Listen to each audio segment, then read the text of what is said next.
గుంటూరు, విజయవాడ నగరాల మధ్య అటు ఉద్యోగస్తులు, వ్యాపారస్తులు, సాధారణ ప్రజానీకానికి అందరికీ రవాణా పరంగా ఎంతో ఉపయోగకరంగా ఉండేటువంటి railway station Mangalagiri railway station. ఈ రైల్వే స్టేషన్‌లో నిత్యం దాదాపు 32 ఎక్స్‌ప్రెస్, పాసింజర్ రైలు ఆగుతూ ఉంటాయి. ఇంతటి ప్రాధాన్యత కలిగినటువంటి ఈ మంగళగిరి రైల్వే స్టేషన్ అందరినీ అబ్బురపరిచే విధంగా సుందరంగా తీర్చిదిద్దుతూ ఉన్నారు. కేంద్ర ప్రభుత్వం ప్రకటించినటువంటి అమృత రైలు ప్రాజెక్టులో భాగంగా మంగళగిరికి ఇప్పటికే వివిధ రకాల ప్రాజెక్టులకు సంబంధించిన అభివృద్ధి పనులు చేపట్టారు.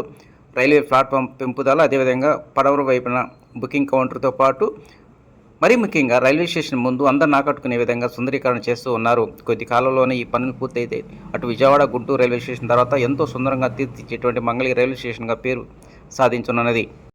అమరావతి రాజధానికి సంబంధించిన ఉద్యోగస్తులు, మరి ముఖ్యంగా హైదరాబాద్ నుంచి వచ్చేటువంటి ఉద్యోగస్తులకు మాత్రం ఇంటర్సిటీ ఎక్స్ప్రెస్ అనేటువంటి ఎంతగానో ఉపయోగపడుతుంది. వారంలో ఉదయం, సాయంత్రం ఈ ఇంటర్సిటీ ద్వారా ఇక్కడ ఉద్యోగస్తులు హైదరాబాద్ వెళ్ళడానికి ఎంతగానో ఉపయోగపడుతుంది.